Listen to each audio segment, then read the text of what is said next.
Hello, my name is Chris Schnee, and I write stories.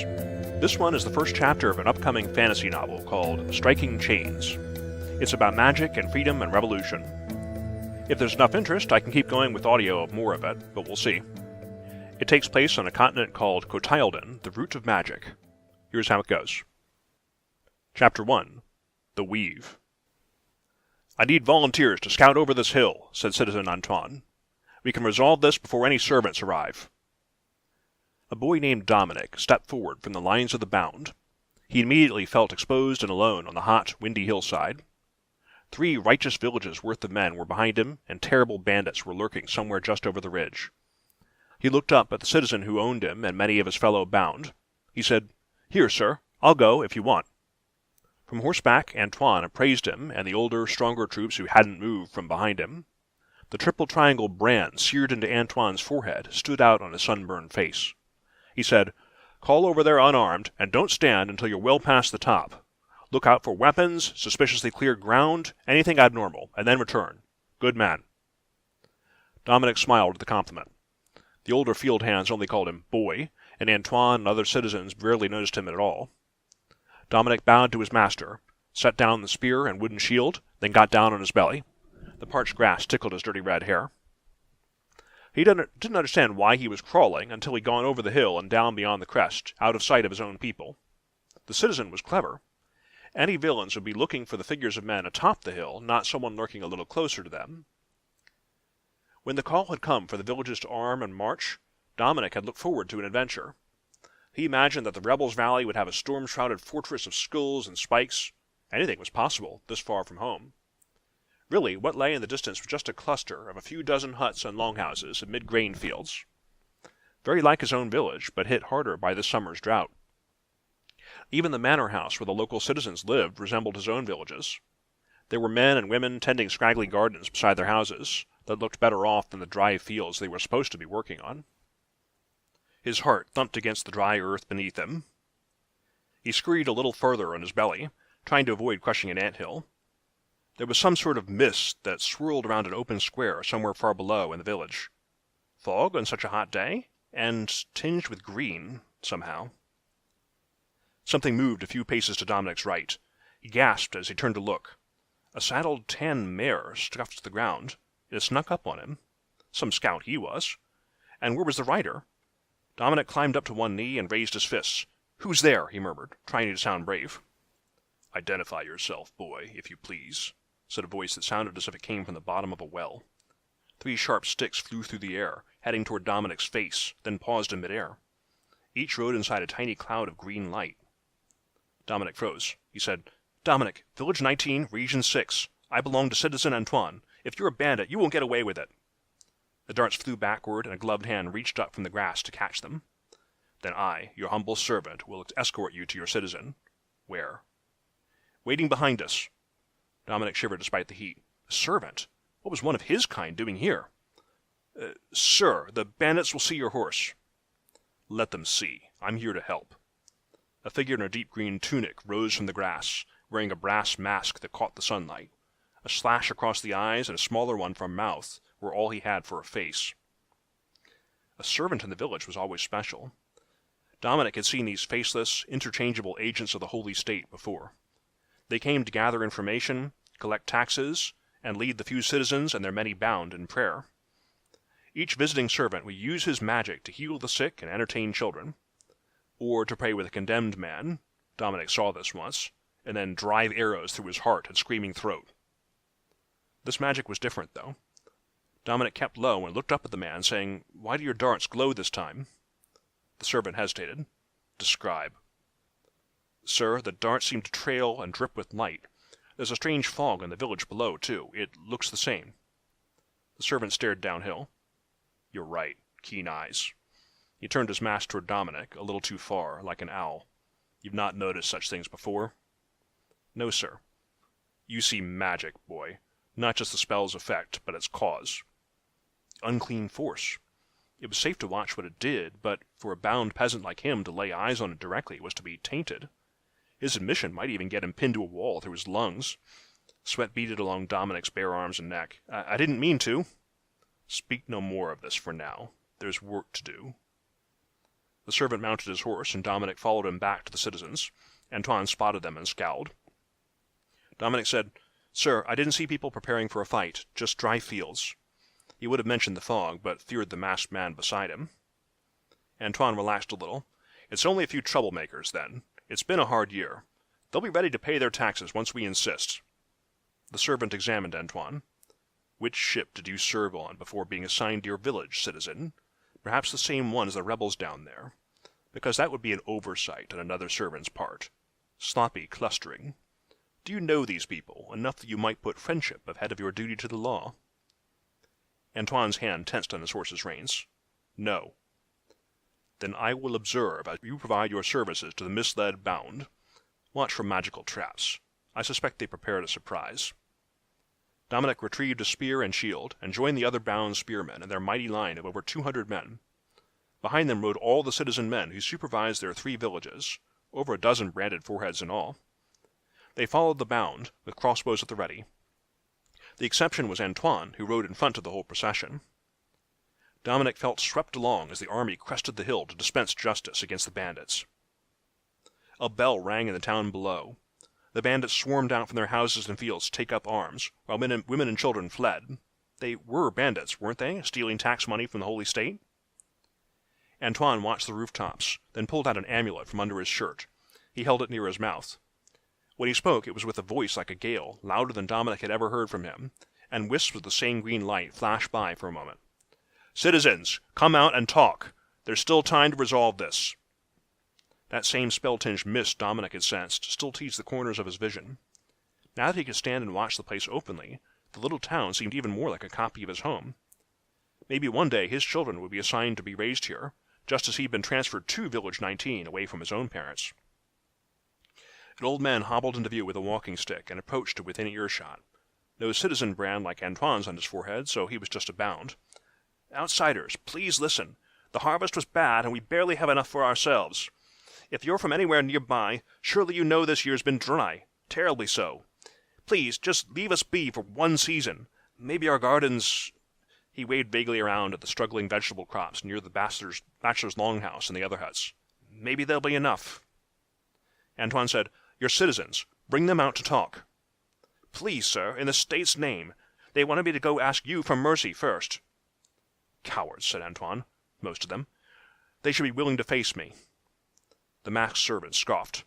Dominic glanced at him, noticed something else, and went wide-eyed, pointing. "Look out!" A man with a crossbow perched atop one of the outlying houses. Antoine spurred his horse forward. An iron bolt whipped through the air and plowed into the dirt right where he'd been. The frightened mare reared up, and Antoine dropped and rolled to safety. The local villagers backed away to face the invaders from the far end of the central green.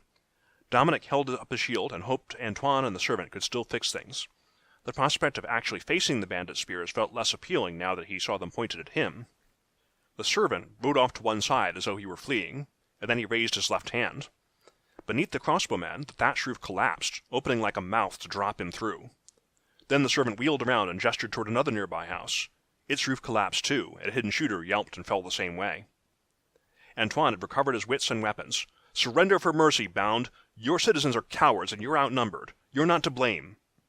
No one else came out to negotiate, though, and even the old man was hurrying away from the invaders. "Your duty," said the servant. Antoine grimaced. "Yes." He remounted, patted his mare's neck, then raised his hand. "Advance!"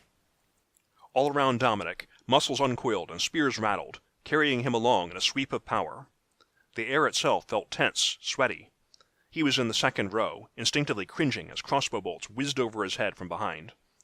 He saw only fragments of what was happening ahead and below, glimpsed between shields. Bolts ramming against bandit shields and sometimes cracking them or finding a gap. Someone screamed. No one was shooting back now. Crossbows were normally citizen weapons. The rest of the locals fell back, and Antoine's side pursued. Dominic hurried forward, surrounded by the rattle of spears. "Move!" shouted one of the citizens behind him. "Kill the bastards!" The noise drove Dominic's forces forward, even as the rebels fainted and fell back. The servant was saying something, but nobody could tell what. The wind carried the smell of blood. Now Dominic's side had reached the village square and could do as it pleased. What did one do with bandits if the bound really weren't guilty? The servant was off to one side. Dominic could barely see him through the crowd, but he was slicing his hands through the air and making someone scream. "To the side," he shouted. "Get away from the center." The village bell rang once more. The ground shuddered and gave way under Dominic. Earthquake! He and dozens of others crashed down on each other in a pit. Worse yet, he saw several of the citizens' horses plummeting down the pit toward them. He tried to twist and roll away like Antoine had done. Bodies crashed around him, and something heavy thudded down near his face. The hole was full of horrible shouting and struggle, and now someone was shooting down at them, too.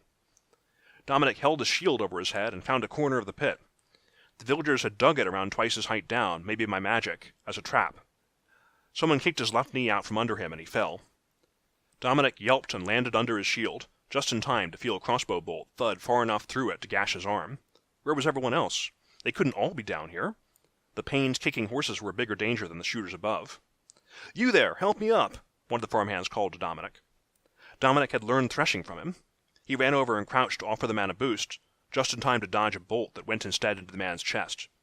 Dominic yelped and leaped back. Someone had stabbed the horses to end their kicking, and soon the crossbow fire stopped too. That just left him in an open grave surrounded by angry, hungry bandits. A stray root stuck out of the pit. Dominic used that, a corpse he didn't want to think about, and some kicks into the hard soil to claw his way back up to the surface. He reached the top, rose to a crouch, then turned around to try offering his hands to one of the other men who were scrambling up. A battle scream came from behind him, just outside the pit. Dominic whirled. There was a spear, a face contorted with hate, a muscular arm. Dominic's hands went up to shield himself, to try to grab the weapon and yank it away in that last second. The spear tore itself from the man's grasp and spun, stirring a breeze. The attacker ran into the sharp end. What happened next seemed as slow as a prayer chant. Green light bloomed from the enemy's chest, like a swirl of vines spreading through the air.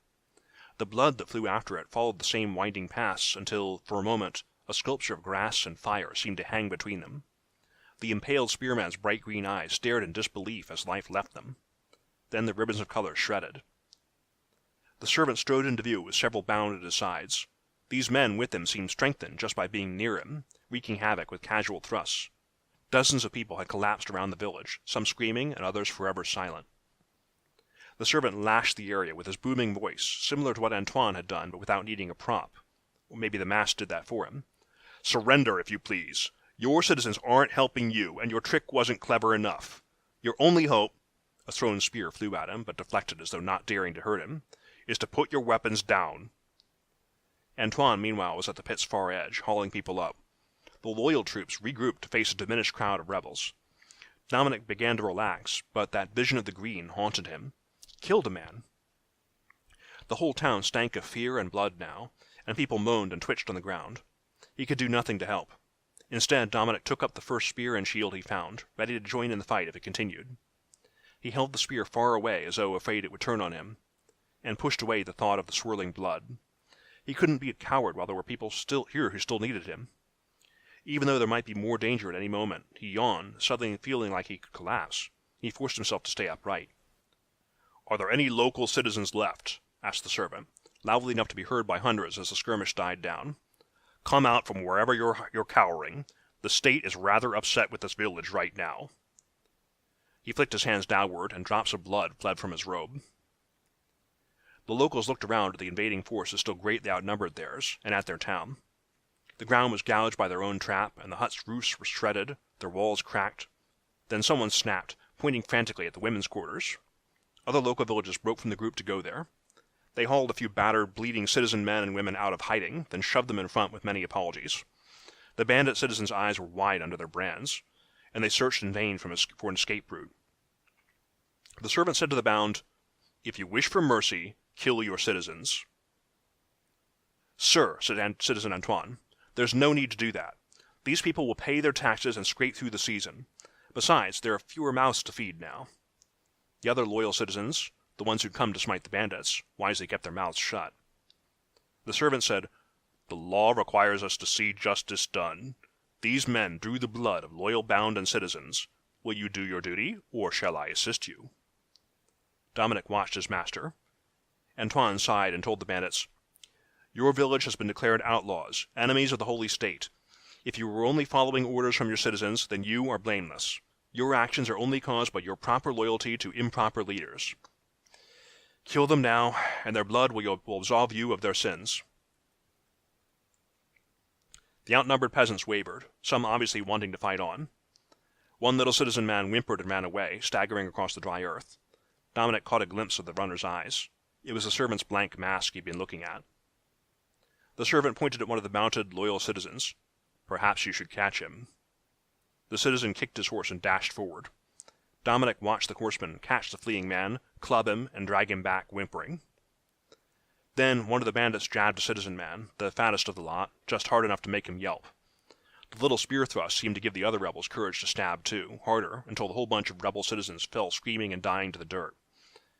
One of the killers looked up at Antoine and the servant in mid-strike, as if to ask, "Is this enough? Can we stop?" Somehow it was worse to watch than the battle itself, when more men had died. Antoine turned away in disgust. "We're done here." "Are we?" the servant asked, as though this had been a festival visit. He addressed the local bound. "Your citizens failed you.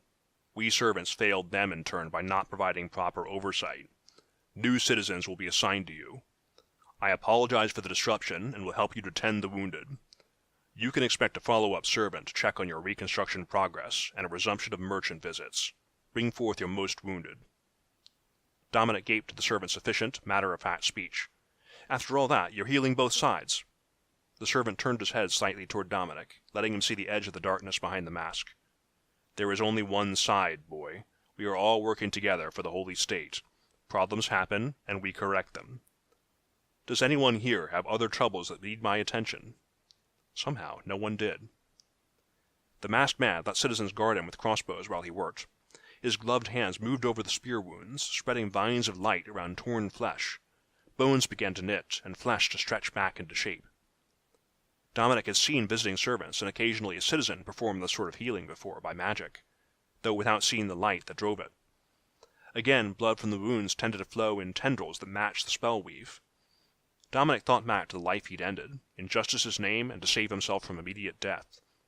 Why had that fool tried to kill him? To kill him, a stranger who hadn't done anything? Dominic shuddered, knowing his own feelings were ridiculous and wrong. He was serving the state, after all. Bandits needed to be put down. Still, the unnatural flow of red and green in the air, had he done that? "We can withdraw," said Antoine. The men kept apart, each to his own thoughts. At the other citizen's direction, a group went into the manor house and brought out armloads of finery. Dominic's eyes widened at the sight of it. The servant unlocked a storage chest from the pile. He didn't bother asking for the key. He pulled out strings of pearls and a fur coat. He threw both to the ground, removed more, rummaged some, and stood up with a pretty necklace glinting in the sunlight, clenched tightly in one fist. He shouted at the villagers, "Do you see these things? These trinkets are your lives, your blood, stolen from you. Why didn't your master sell them before moaning about a lack of coins and crops?" The silver chain glinted in the afternoon sun, with the triple triangle design of the Holy State. "At least these things will pay your taxes, for now. Rebuild as well as you can." The loyal citizens shifted uncomfortably. A few of them wore bits of jewelry themselves. One of the local bound spoke up, averting his eyes from the servant's mask. "Sir, who will give orders while we wait for new citizens?" The servant turned to Antoine and company. "One of you, if you please, until someone else could be permanently assigned. Volunteers?" One of the citizen's sons looked to his father, got a nod, and raised his hand. The servant said, "All right, you." He handed over a gold ring and a pearl necklace from their cupboard hoard. "Sell these for food. Eat nothing finer than your bound do. A trader will be along soon. Tell him that this village is recovering from disaster and a fair price is expected." The servant packed the other hoarded wealth onto his horse and a second, now ownerless mare. He told Antoine, "Now you may withdraw, sir, except for this boy. He comes with me." The wind froze on Dominic's skin. "Sir?" He turned from the servant toward Antoine, who looked as startled as himself. The servant's brass mask caught the sunlight and shined too brightly to stare at. "You have the talent for magic, boy. Therefore you may no longer live among the bound. If you please, you will follow me for training. You will be a citizen, or perhaps even a servant, should you humble yourself so far." He reached into his robe and counted out a handful of silver coins, which he offered to Antoine. "He's one of yours, isn't he? Payment for him. Dominic, yes? And the finder's fee." Antoine paled. Put it toward their taxes. That's the spirit, the servant said, with the first hint of warmth Dominic had heard through those slits in brass. Your civic-mindedness is noted. Come, young Dominic, we have much to discuss. Dominic looked over the devastated village, where the leaders were dead, the town square an open wound, the roofs collapsed. The fields hadn't gotten any healthier today, and now there were fewer people to tend them. What sort of victory was this? I killed a man, he said to no one. The masked man said, By doing so, did you serve the state? He felt people watching. Yes, he said. The sight of this town made him think of his own village, and how little he knew the people he'd fought beside today.